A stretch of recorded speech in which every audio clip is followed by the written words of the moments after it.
What's going on, everyone? So I really want to dive more into the two-way contracts that the Lakers brought in the undrafted free agency, and I want to start with Blake Hinson. Now, I did do a kind of generalized, like, hey, here's the two signings over on As It Stands Lakers.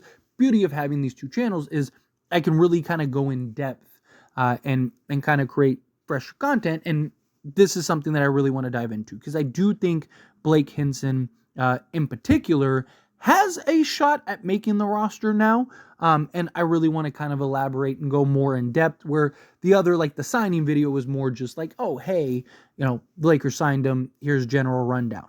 I don't really plan on diving into the two Exhibit 10 guys just because I don't think that they're going to be around after Summer League. I think that those are two just standard Summer League guys.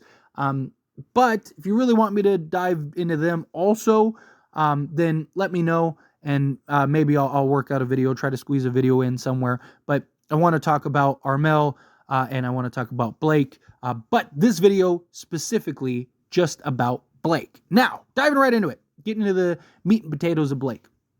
24 years old, right? This is a guy that the Lakers really have liked historically, right? The Lakers really like those adults in the room, the older prospects, the guys that are, in their mid-20s that can come in and make immediate impact in undrafted free agency, as well as in a late second round pick, right? The Lakers have really had success and a great track record with finding these kind of diamonds in the rough, particularly in undrafted free agency. I mean, Austin Reeves is a prime example of that. And Blake Hinson is a guy that I do think could end up being one of those guys.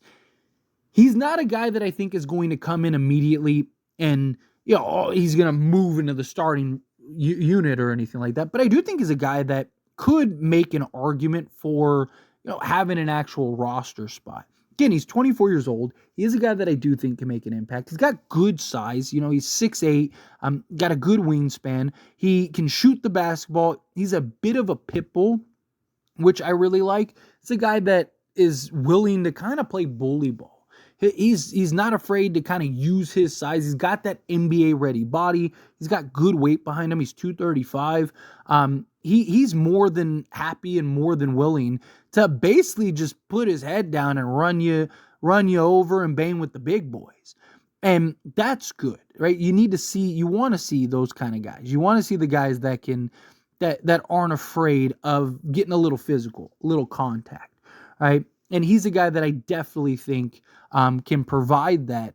He's also a guy that can just go get a bucket. He averaged 18.5 points, 4.4 rebounds, and an assist for the Pittsburgh Panthers. He shot 45.4% from the field total. But he shot 42.1% from three-point range. That is excellent, right? Like I said, 45.4% from the field total. Free throw shooting is a little concerning, right? Which is odd because it got worse. Coming in 2018, 2019, he was actually 73.7% from the foul line, then went to 70%, then 67.9%, and then 66.9%. He increased his three-point shooting and lost his free throw shooting, which is kind of odd because usually, like, guys that shoot so well from three shoot from the foul line also. And also because he's a guy that is willing to be so physical, that is definitely a bit of a concern, right? You want a guy that can shoot free throws, at least be around 70%, ideally. Not saying he has to be super elite, super great, but this is a guy that I think, again, could play off ball well, shoot the three ball. He's a guy that I think, beyond just being a shooter, can be kind of that physical defender, right? I think he's in that mold of that 3-and-D guy. He's got good size, good athleticism, good foot speed, right? He's not a guy that appears to be this just like super lockdown defender. Never really know how guys will translate into the NBA, but he is a guy that I do think if he has all the tools, right? He has all the intangibles that you want to see from a guy that can play on the defensive side of things, right? He can basically slot anywhere from 2 through 4 because of his size and his strength, right? So to me, it's like I love that level of versatility, right? I love a guy that you can slot in basically anywhere, especially in, a positionless NBA. We're not really, you still need positions, but to have a guy in Hinson that can basically be defending a point guard and then switch on a 2 guard and then switch on a 3 guard and then to a 4 guard and then back to a 2 guard. I think if he can kind of really, I think he's a guy that can come in and really kind of live on being that dirty work guy. And the beauty of him being 24 and him sticking around in college for so long and being that sort of adult in the room, there's a good chance that he probably will buy into that, right? Because when you're 24 coming in undrafted on a 2-way as a rookie, right? Like you don't have these expectations of I'm the guy, I'm the star, right? You need to make sure I need to get 15 attempts per game. No, you're just happy to be there. Right? You're just happy to even get a roster spot, right? And so to me, this is the kind of guy that the Lakers need, that cheap potential diamond in the rough that you could take a shot on.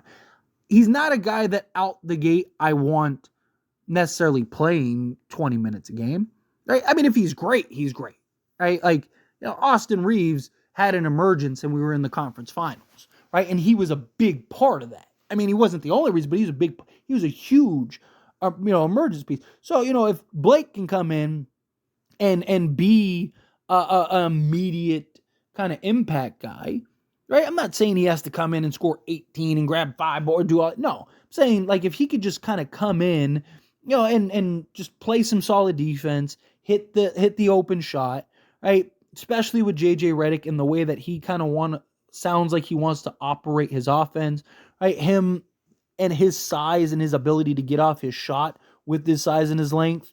I think him, off the pin downs and stuff to get the open shooter open, I think could be a lot, right? And then, playing alongside LeBron and AD, the type of looks that he could potentially get. I do think he's a guy that can, I'm not saying he has to be 42% from 3, but I do think he's a guy that can really kind of round out from 3-point range. And then, again, on the defense side, if he can show that he can defend at an NBA level, I think he has a real shot at making the roster. He has the shooting ability. That's not the question. Isn't him being able to score the basketball and shoot the basketball. The question is, can he defend on top of that? Right? Again, he doesn't have to be Jared Vanderbilt defensively, but can he just be at least serviceable enough, as well as be able to provide that offense that the Lakers could potentially be looking for? Not asking for him to be if he's the 14th guy on the bench, that's fine, right? But if he's the 14th guy on the bench, that means he showed enough signs and showed that he's good enough to warrant that spot over, a vet minimum or something, right? And this is, again, what the Lakers need. The Lakers need these diamond in a rough type players.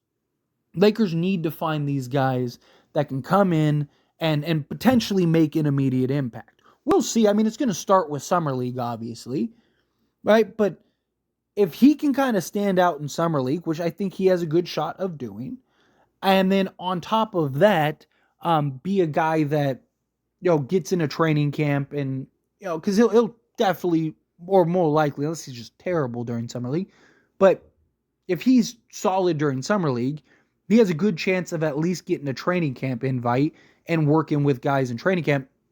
If he can, again, stand out, which he can. Again, at 24, the Lakers have to be looking at him to maybe potentially making a move now.